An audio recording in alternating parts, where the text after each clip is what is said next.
YCP MP Subbareddy మాట్లాడుతున్నారు. Live లో చూద్దాం. మీటింగ్ అయిపోయినాక కానివ్వండి, వాళ్ళు మంత్రులు కానివ్వండి రకరకాలుగా మాట్లాడుతూ ఉన్నారు.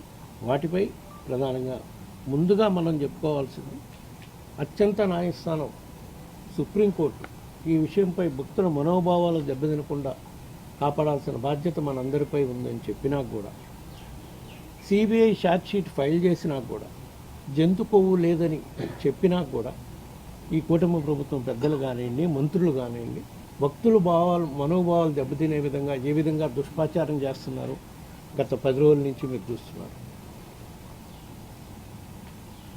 అదే కాకుండా ఆంధ్రప్రదేశ్ రాష్ట్రంలో హోర్డింగ్స్ ఫ్లెక్సీలు పెట్టేస్తున్నాయి. వైసీపీ హయాంలో జంతు కొవ్వు కలిపిన కల్తీ నెయ్యి వాడారు, ఇన్ని లక్షల లడ్లు తయారు చేశారు, ఇన్ని కోట్ల లడ్లు తయారు చేశారు, ఇంత అవినీతికి పాల్పడ్డారు. సుప్రీంకోర్టు చెప్పింది ఏంటి, మనం చేసింది ఏంటి?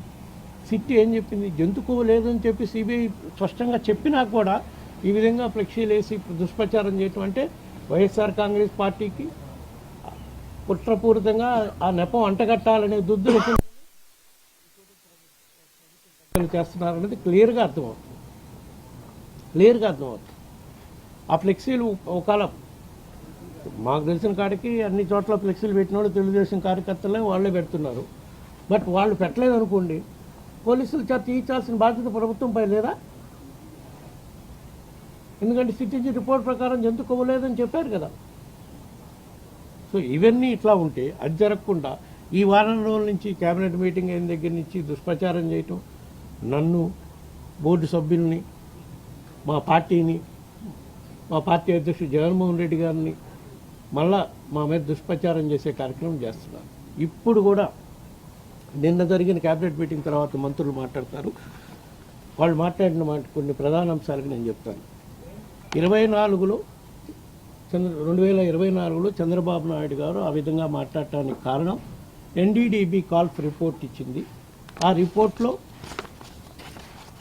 క్లియర్గా జంతు కొవ్వు కానీ ఫిష్ ఆయిల్ కానీ ఉందని చెప్పారు అని చెప్తున్నారు. ఇదే ఎన్డీడీబీ రిపోర్ట్ వాళ్ళు చెప్పారు. దీంట్లో లాస్ట్ పేజీలో ఇందాక వాళ్ళ ప్రెస్ మీట్లో కూడా ఈ చూపించినట్టున్నారు. ఇవి ఎస్ వాల్యూస్ ఉంటే ఎస్ వాల్యూస్ ప్రకారం సో ఉన్నాయని చదువుతాను. S value equation for it suspected adulterants as per ISO 17678 ఏమని?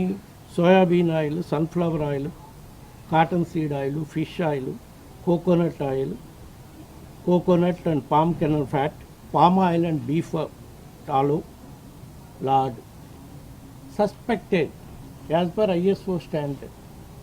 సస్పెక్టెడ్ అంటే ఉన్నాయా లేదా అనుమానాలు ఉన్నాయి, ఉండే అవకాశాలు ఉన్నాయి అని మాత్రం చెప్పారు. మరి ఇప్పుడు వాళ్ళు ఏం మాట్లాడుతున్నారు? ఎన్డీడీబీ కాల్ఫ్ రిపోర్ట్ బేస్ చేసుకొని జంతు కొవ్వు ఉందని రిపోర్ట్లో ఉంది కాబట్టే ఆ రోజు చంద్రబాబు నాయుడు గారు మాట్లాడారు అనేది కరెక్ట్ కాదు. ఎన్డీడీబీ రిపోర్ట్లో ఉంది, ఇది మెన్షన్ చేశారు, కానీ పైన రాశారు క్లియర్గా సస్పెక్టెడ్ ఉన్నప్పుడు నీకు కన్ఫర్మ్ కాకుండా ఇంతమంది భక్తుల మనోభావాలు దెబ్బతినే విధంగా ఏ విధంగా మీడియా ముందుకు వచ్చి పార్టీ సమావేశంలో మాట్లాడతారండి? మళ్ళా ఇప్పుడు కూడా అదే ధోరణి కంటిన్యూ చేస్తున్నారు. ఇంకో ప్రధాన అంశం, ఆ ఎన్డీడీ రిపోర్ట్ కూడా ఆ ట్యాంకర్ సప్లై చేసింది కూటమి ప్రభుత్వం అధికారంలోకి వచ్చినాకనే, ఆ రిపోర్ట్ వచ్చింది కూటమి ప్రభుత్వం అధికారంలోకి వచ్చినాకనే. నెక్స్ట్ మళ్ళీ వాళ్ళు చెప్తున్న ఇంకొక ప్రశ్న, CFTRI రిపోర్ట్. CFTRI అంటే central food technology research institute, Mysore.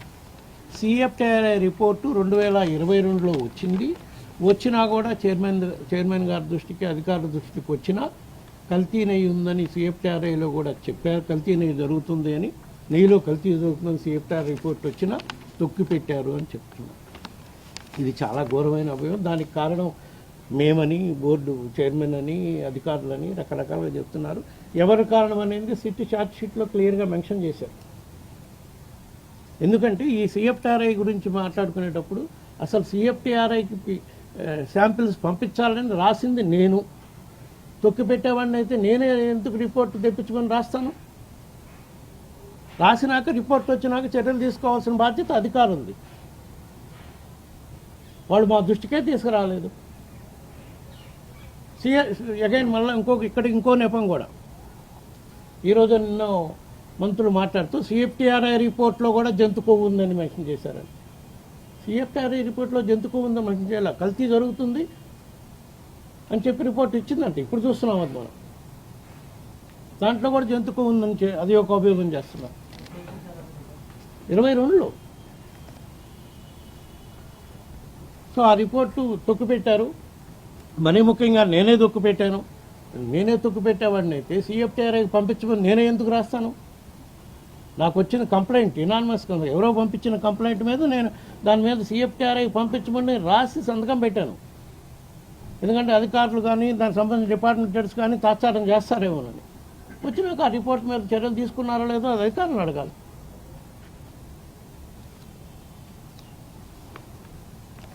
Next ఇంకో ప్రధాన అంశం 2014 నుంచి 19 వరకు ఉండే ఈ సప్లై నామ్స్ని, సప్లయర్స్కి టెండర్ నామ్స్ని రిలాక్సేషన్ చేశారు అని చెప్తున్నారు. దానికి కారణం 2019లో మేము అధికారంలోకి వచ్చినాక ఈ సప్లైస్ చాలినంత రాకపోతుంటే దీనికి ఏం చేయాలని అధికారులు తీసుకున్న నిర్ణయం అది. అధికారులు ఒక ఎక్స్పర్ట్ కమిటీని అపాయింట్ చేశారు. అది ఇదివరకు కూడా ఉందో అప్పుడే అపాయింట్ చేశారో నాకు పూర్తిగా అవగాహన లేదు. 2017 నుంచి ఉంది ఆ ఎక్స్పర్ట్ కమిటీ. ఆ ఎక్స్పర్ట్ కమిటీ గత ప్రభుత్వం ఇది 2019కి ముందున్న ప్రభుత్వంలో కూడా అదే ఎక్స్పర్ట్ కమిటీ ఉంది.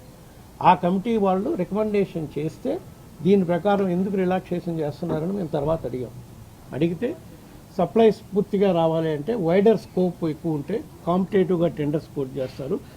ప్లస్ ఇంకొకటి అంశం, టర్మ్స్ని రిలాక్సేషన్ చేసినా కూడా ఎక్కడ క్వాలిటీ మీద కాంప్రమైజ్ కాకుండా, నెయ్యి క్వాలిటీ మీద కాంప్రమైజ్ కాకుండానే ఈ టెండర్స్ని నామ్స్ని రిలాక్సేషన్ చేయడం జరిగింది. వీళ్ళు ఇప్పుడు దానికి ఏం చెప్తారు? రిలాక్సేషన్ చేశారు కాబట్టి ఈ బోలే బాబా లాంటి కంపెనీలు వస్తున్నాయి, ప్రీమియర్ అగ్రికల్చర్ ఫుడ్స్ లాంటి కంపెనీలు ఎవరైతే సప్లై చేశారో వాళ్ళు చెప్పినట్టు కల్తీ నెయ్యి చేస్తున్నారో వాళ్ళందరూ రాగలిగారు. వాళ్ళంతా ముందు కూడా ఉన్నారు. కొత్తగా మేము రిలాక్సేషన్ చేసినాక వచ్చిన వాళ్ళు కాదు, 2014 నుంచి సప్లై చేస్తున్నారు. ప్రీమియర్ అగ్రి ప్రోడక్ట్స్ అనేవాళ్ళు బోలే బాబా అనే 2018 నుంచి సప్లై చేస్తున్నారు. సో ఆ ఆరోపణ కూడా వాళ్ళు చేస్తున్న ఆరోపణ నిరాధారమైన ఆరోపణ. ప్లస్ ఇంకొకటి కూడా చెప్పారు, ఒక అధికారులు బ్రీఫ్ చేసింది ఏంటంటే ఎక్స్పర్ట్ కమిటీ వాళ్ళు ఇచ్చిన రిపోర్ట్లో ఈ మధ్య చాలా చిన్న కంపెనీలు కూడా వస్తున్నాయి. ఘీ మ్యానుఫ్యాక్చరింగ్కి పాలలో ఫ్యాట్ తీసినాక ఫ్యాట్ అమ్ముతారు కొన్ని డైరీస్ వాళ్ళు, చిన్న డైరీస్ వాళ్ళు. ఆ ఫ్యాట్ కొని కూడా ఘీ తయారు చేస్తారు కాబట్టి వాళ్ళకు కూడా అవకాశం ఇవ్వాలి. స్టార్టప్ కంపెనీలు ఎన్నో వచ్చినాయి కాబట్టి అని చెప్పి అది కూడా అది జెన్యూన్ రీజన్ అనిపించింది మాకు కూడా. ఎందుకంటే ఇవాళ రేపు పట్టణాల్లో చాలా చోట్ల ఫ్యాక్టరీ మిల్క్ ఎక్కువ అమ్ముతున్నారు. ఆ ఫ్యాక్టరీ మిల్క్ తీసినప్పుడు ఆ ఫ్యాట్ తీసి డైరీస్కి అమ్ముతారు, చిన్న మిల్క్ డైరీస్ వాళ్ళు, ఘీ మ్యానుఫ్యాక్చరర్స్ అట్లా వస్తారని. ఆ కారణాల వల్ల ఈ స్కోప్ను వైడెన్ చేస్తున్నాము, టెండర్ నామ్స్ను మారుస్తున్నాము అని చెప్పడం జరిగింది. ఆ తర్వాత కూడా ఏ కంపెనీలు ఉన్నాయి మళ్ళా. అదొకటి ప్రధాన నెపం మా మీద వాళ్ళు పెడుతుంది. ఇంకో అంశం, దాన్ని ఇప్పుడు ప్రధానంగా మా మీద ఎందుకు అభియోగం చూపిస్తున్నారు? మీరు రిలాక్సేషన్ చేశారు కాబట్టి, మీకు వేరే దురుద్దేశాలు ఉన్నాయి కాబట్టి బోలే బాబా లాంటి వాళ్ళని తీసుకురావటానికి, దానికోసమని వాళ్ళతో మీరు కమిషన్లు మాట్లాడుకున్నారని, వాళ్ళు కమిషన్లు ఏంటంటేనే మీరు ఇవన్నీ చేశారని, అది ఆ ఆరోపణ నిరాధారమైంది.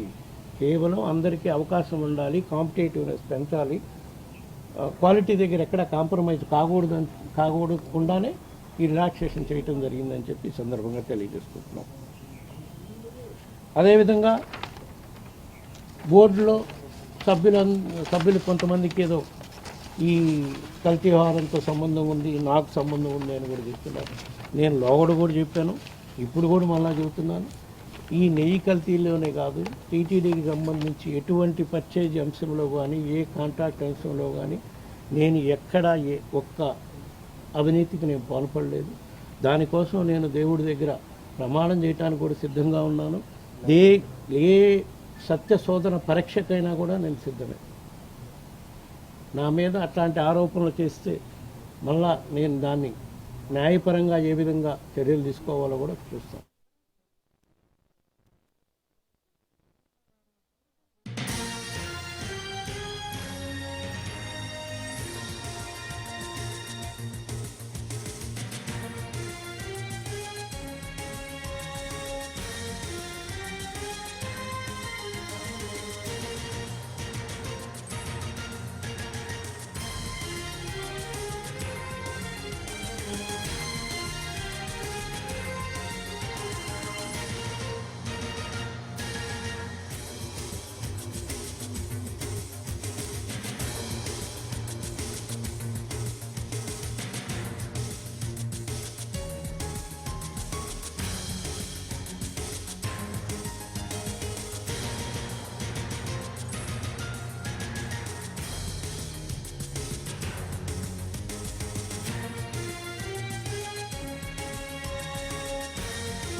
తిరుమల లడ్డు కల్తీ నెయ్యిపై ఏకసభ్య కమిటీ వేస్తున్నామన్నారు సీఎం చంద్రబాబు. నివేదికలన్నీ ఏకసభ్య కమిటీ ఎదుట ఉంచుతామన్నారు. తప్పు చేసిన వారిని ఎవరిని వదిలేది లేదు అని చెప్పారు చంద్రబాబు. దానికి సంబంధించిన బ్రేకింగ్ అప్డేట్ చూస్తున్నాం. తిరుమల లడ్డు కల్తీ నెయ్యిపై పూర్తిస్థాయి విచారణకు ఏకసభ్య కమిటీ వేస్తున్నామని ప్రకటించారు సీఎం చంద్రబాబు. సీబీఐ నివేదిక సహా నివేదికలన్నీ ఏకసభ్య కమిటీ ఎదుట ఉంచుతామన్నారు. తప్పు చేసిన వారిని ఎవరిని వదిలేది లేదన్నారు సీఎం చంద్రబాబు.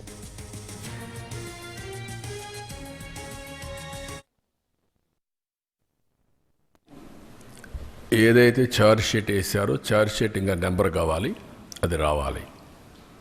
అదే మరిగా మాకు యాక్షన్ తీసుకోమని ఒక రిపోర్ట్ పంపించారు సిబిఐ. వీళ్ళందరిపైన అడ్మినిస్ట్రేటివ్ యాక్షన్స్ తీసుకోమని పంపించారు. అందుకే వన్ మ్యాన్ కమిటీ ఒకటేసి మొత్తం అనలైజ్ చేసి ఎక్కడెక్కడ ల్యాబ్సెస్ ఉన్నాయి ఆ ల్యాబ్సెస్ అన్ని అధ్యయనం చేసి యాక్షన్ స్టార్ట్ చేస్తాం. అవసరమైతే కోర్టులో కూడా ఇంకా ఏదైనా అడిషనల్ ఇన్ఫర్మేషన్ ఉంటే సబ్మిట్ చేస్తాం.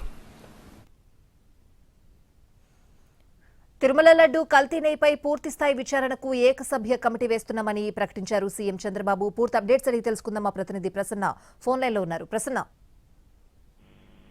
తిరుమల లడ్డు వ్యవహారానికి సంబంధించి కొద్దిసేపటి క్రితమే CM Chandrababu deputy CM Pawan Kalyan detailed గా మాట్లాడారు. అయితే ఏకసభ్య కమిటీ వేయడానికి ప్రభుత్వం రెడీ అవుతుంది. అదే విషయాన్ని సీఎం చంద్రబాబు ప్రత్యేకంగా చెప్పారు. మొన్న జరిగిన కేబినెట్ సమావేశంలో తిరుమల లడ్డు అంశంలో సిబిఐ ప్రత్యేకంగా ఏర్పాటు చేసిన సిట్ ఒక రిపోర్ట్ ఇచ్చింది. ఆ రిపోర్ట్ మీద ఏపీ ప్రభుత్వం అధ్యయనం చేసింది. 11 పేజీల డాక్యుమెంట్ మీద. దాని మీద ఒక కమిటీ వేస్తాను ఆ రోజు కేబినెట్ లోనే నిర్ణయం తీసుకున్నారు.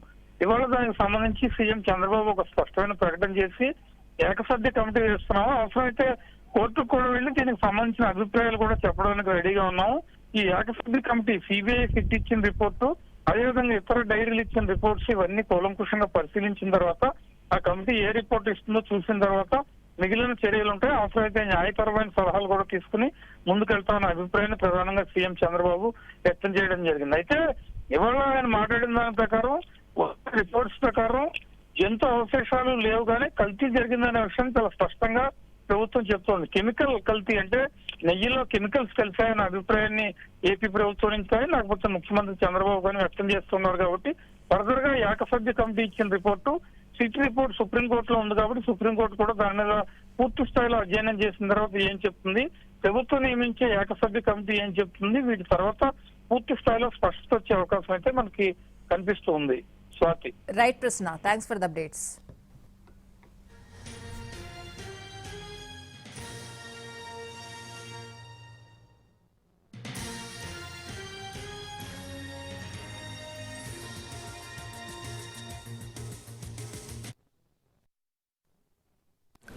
ఏదైతే ఛార్జ్ షీట్ వేసారో ఛార్జ్ షీట్ ఇంకా నెంబర్ కావాలి, అది రావాలి.